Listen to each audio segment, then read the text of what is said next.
Hi everybody, this is Fred. Welcome to Personal Time Outdoors. Today's video is going to be the debrief for our trip to the James Peak Wilderness. If you haven't seen that video yet, I'll link to it at the end of this video, so be sure to check that out. Also, stick around to the end of the video if you want to see some different camping options that I saw when we were up near Rogers Pass Lake. I'll have some bonus footage that will show some of the campsites that we saw. So let's get into it.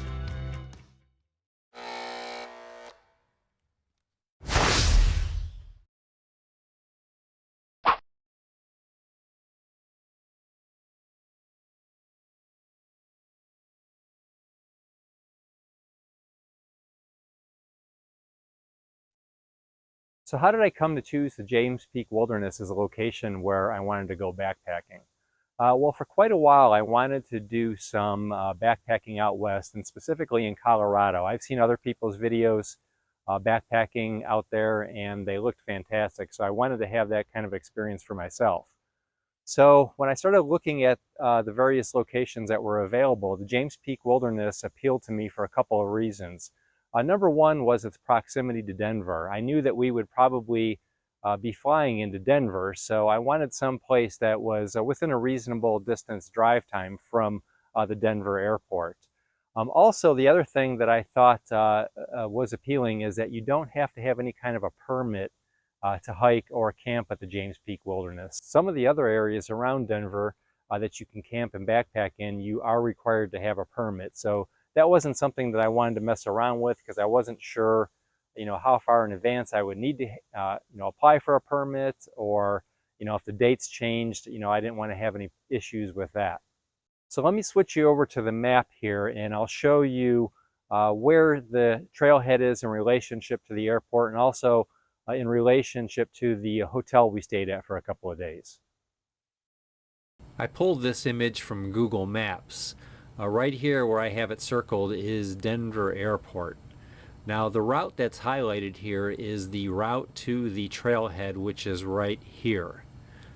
As you can see, it shows it's a 1 hour and 36-minute drive if you go straight from the airport to the trailhead.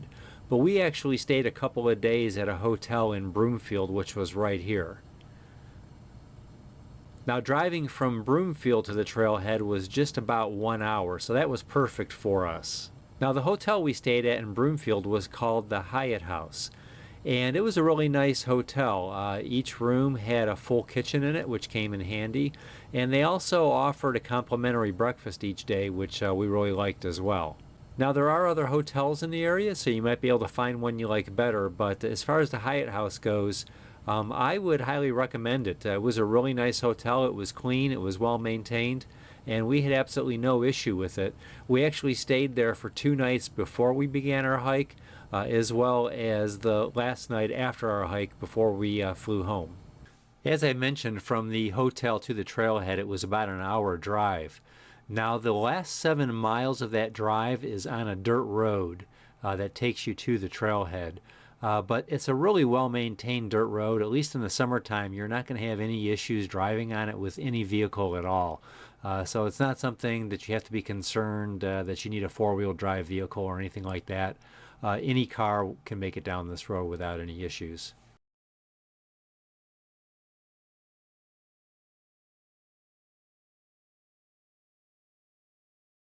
Switching over to the trail map, this is the U.S. Geological Survey topographic map for the James Peak Wilderness area.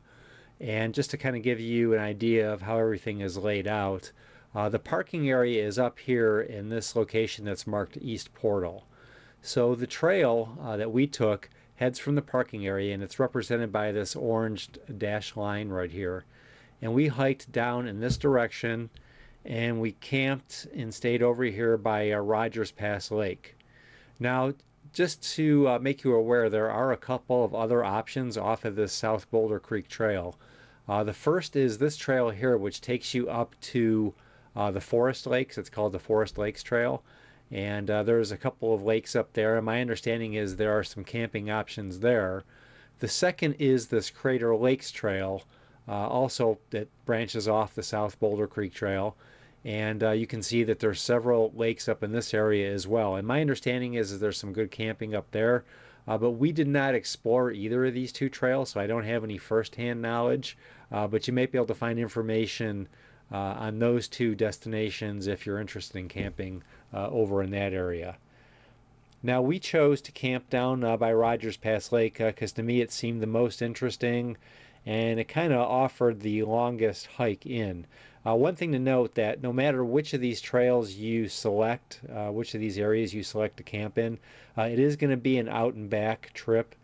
So plan on that. There's not any way to make a loop that I'm aware of. Maybe there's some trails that I'm, not aware of that you could make it into a loop. But from what I could see and what I learned, you're pretty much just going to be doing it out and back. I'm going to zoom in here on the Rogers Pass Lake and Heart Lake area, which is where we spent most of our time. So as you can see, the South Boulder Creek Trail comes in from this direction, and it takes you right up to Rogers Pass Lake. Now, our campsite was actually right next to this little lake right here that I'm highlighting. The trail continues on up to Rogers Pass Lake this way, and you do have the option to hike all the way up to Rogers Pass, but we did not make it up that far. We kind of hiked up this way on day 2, and then there's another trail which isn't showing on this map, but it's somewhere in this general area that takes you up to Heart Lake. So we hiked up to Heart Lake, and as you saw in the video, we checked out what everything looked like up there.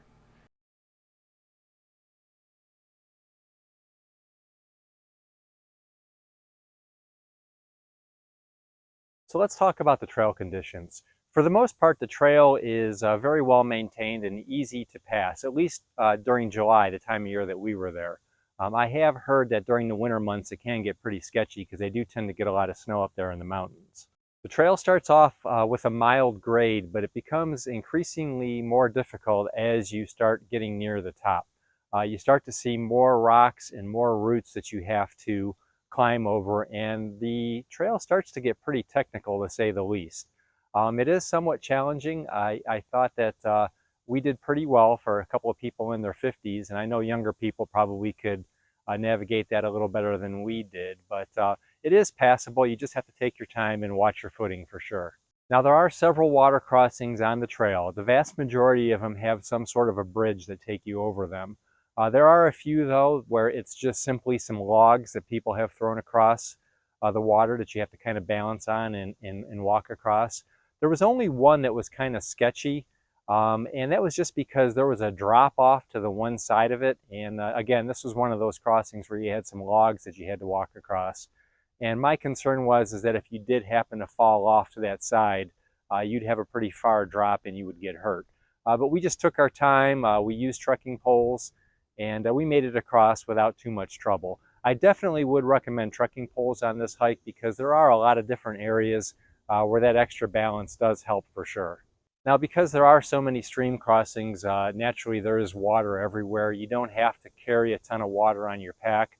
As long as you've got a filter or some other means to purify the water, you've got plenty of options to stop and refill and get water to drink. So not a problem there. Now, this is a pretty well-used trail. We did see a lot of day hikers and people going up there to do fly fishing. We didn't see a ton of other people camping, but we were there during the week. My suspicion is that on the weekends, you're probably going to see a lot more campers, and the better campsites are probably going to be at a premium. So my recommendation is if you have the ability to do so, I would take this trip during a weekday. Now, it's probably pretty obvious, but just in case anybody isn't sure, this is strictly primitive camping. There are no latrines or anything like that up near the top, so you do need to be prepared for that. And also, just so you know, you cannot have campfires in this area. The James Peak Wilderness campfires are prohibited, so you don't plan on having any type of a campfire. Also, there is no cell service in the area, so it's probably a good idea to have some kind of a GPS beacon or a GPS communicator device that you can use to call for help just in case you do get in trouble. We have a Zoleo, which I took, and that worked out just fine. As far as the temperatures go, during July, it was probably in the mid to upper 60s during the day, and at night it got down to the upper 40s. My thermometer showed that the first night, I think it got down to 48, and the second night it got down to 49. So I think that that's probably pretty typical of what you can expect during the summer months. So you do need to have a little bit of warmer clothes. Even though it's July, you're probably going to want to have a fleece and probably a jacket of some sort for the mornings when it is cooler. Now, it also does tend to rain there very frequently, even if it doesn't show in the forecast for the area or for Denver. Up in those mountains, thunderstorms can pop up in the afternoons pretty much on any day. So you do definitely need to make sure you have some adequate rain gear with you. Because you do have those cooler nights, make sure that the sleep gear that you bring, will handle that. You want to have, at least a semi-decent warm sleep pad, as well as, a good sleeping bag or quilt that's going to get you down into the 40s. Again, this is for the summer months. We were there in July, and what we had worked out just fine. The only other thing I'd like to mention about the weather is that, at least while we were there, it's very breezy. So that's something else to keep into account. So even though it's, maybe in the upper 60s, when that wind gets blowing, it does make it feel a little bit cooler. So just something else to be aware of. As far as insects go, they weren't too bad while we were there. It's mostly the black flies and the mosquitoes. I'd say I probably saw more of the black flies than the mosquitoes. But they really weren't too bothersome for us. And I think, part of that may have been because of that constant breeze that we were dealing with. But I also did take insect repellent, and I also did treat our clothes with permethrin before we left for the trip. If you're not familiar with permethrin, it's a treatment that you can apply to your clothing that helps ward off insects. And the combination of the permethrin and the insect repellent seemed to work for us. We really didn't have too much trouble or get a whole lot of bites.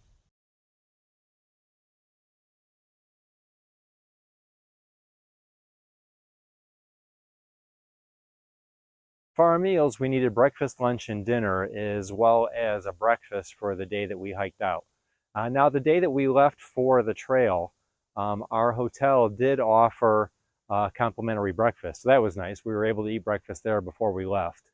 And what we did is we stopped at, there was a Walmart nearby, and we picked up some pre-made subs. And my wife tied those to the outside of her pack, figuring that we would stop, for lunch along the way on the trail.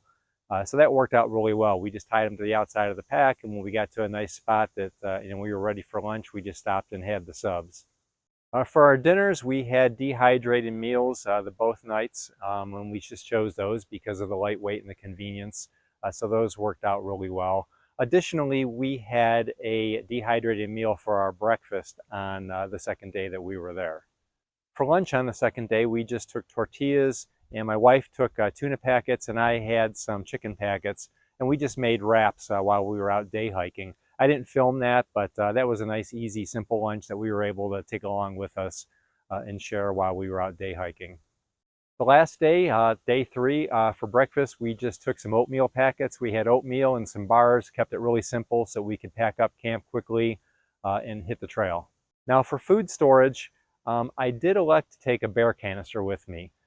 You don't need to have a bear canister in the James Peak Wilderness, but based on the other videos that I saw, I could see that the trees that are in that area are mainly the skinny pine trees, which are really difficult to hang a bear bag from. So I really didn't want to mess around with that, so I decided I would just take a bear canister. Even though it's inconvenient and heavy, it did make life a little bit simpler for us. Now, you probably could get away with using an earth sack and just tie it to one of those pine trees, but I'm not a big fan of the earth sacks because if the bear does find your food, even though he's not going to be able to eat it, it's probably going to be destroyed inside that bag, once they get done trying to get into that. Now, I will say that that bear canister was really filled and it was tight. So the food that we had for our first day, we did not have inside the bear canister. We were carrying that in our packs, but we knew that we would be consuming that before we went to bed at night. So I wasn't concerned about that. So everything from the morning of day 2 on fit inside the bear canister. Even though it was a little bit challenging, I did manage to get everything to fit in there.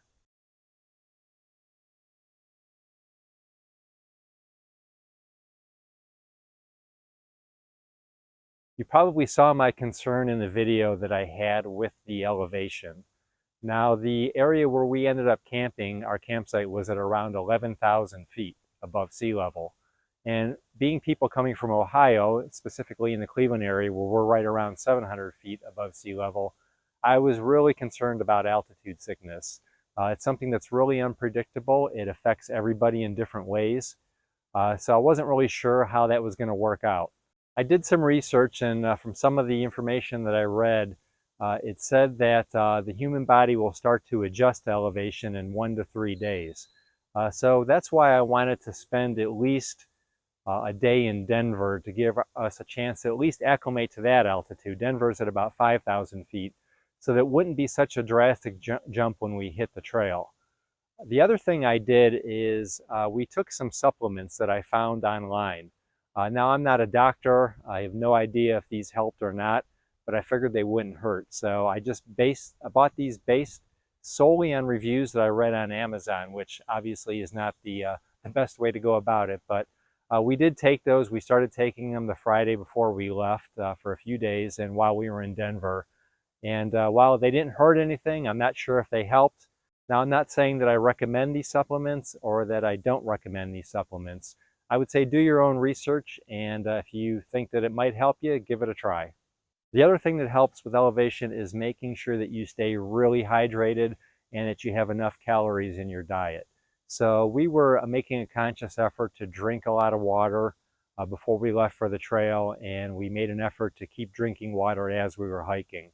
And that also seemed to help as well. So something to keep in mind. And also make sure that you eat a good meal, before you leave for the trail, and have plenty of calories with the food that you take on trail with you.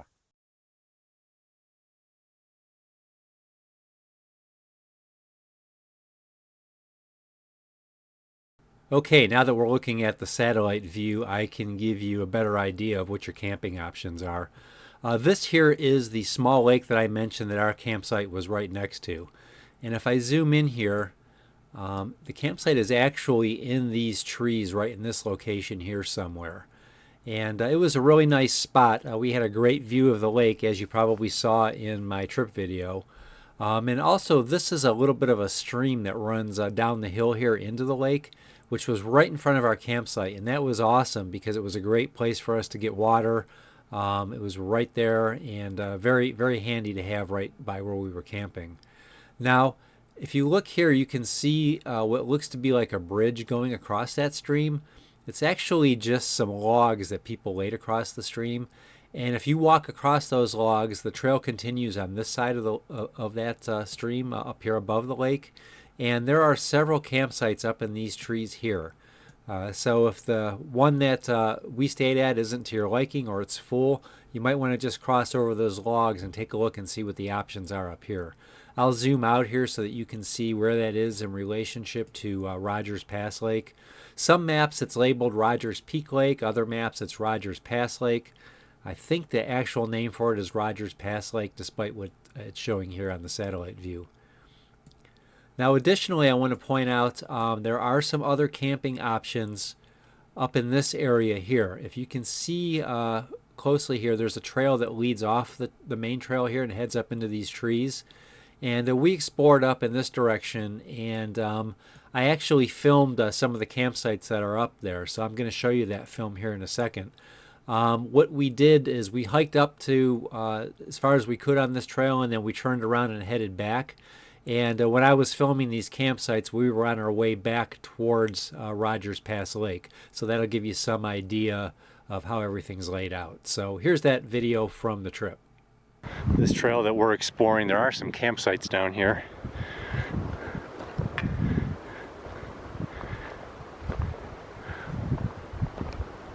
I'll show you guys when we get up here. They're up here a little bit further into where these bigger trees are.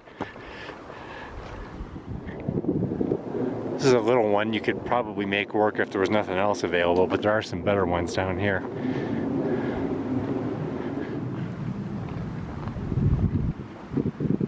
You could put several tents over here.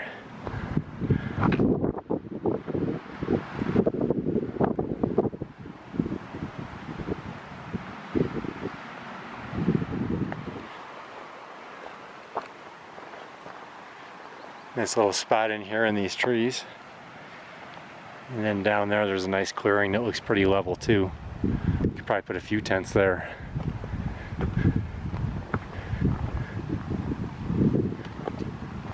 Straight ahead is Rogers Pass Lake, just for reference, so you get some idea where I'm at. Just walk around the lake counterclockwise, and then you'll see a trail off to your right that'll head up into this area here. More areas down in here.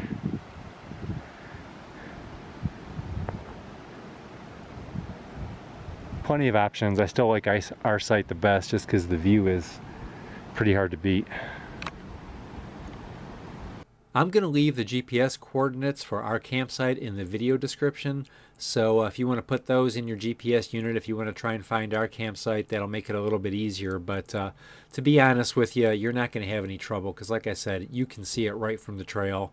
And it'll be right by this small little lake that you pass before you get to Rogers Pass Lake. Also, I like to just point out here, that trail that I mentioned that goes up to Heart Lake. Let me back up here a little bit so you can see Heart Lake. If you just continue around on South Boulder Creek Trail, you'll eventually come to a split here, and if you take the split to the right, it'll take you up to Heart Lake. And as you saw in my video, it's well worth the trip. I mean, it's uphill. It's a pretty good climb, but it's definitely worth the climb to check it out up there because it's really beautiful. The last thing while we're looking at the satellite here that I want to point out, there's a campsite that I filmed when we were in the trip video, and it was when we were hiking and checking out Rogers Pass Lake. What we did is after we visited Heart Lake, we came back down the trail and we worked our way around Rogers Pass Lake in this direction.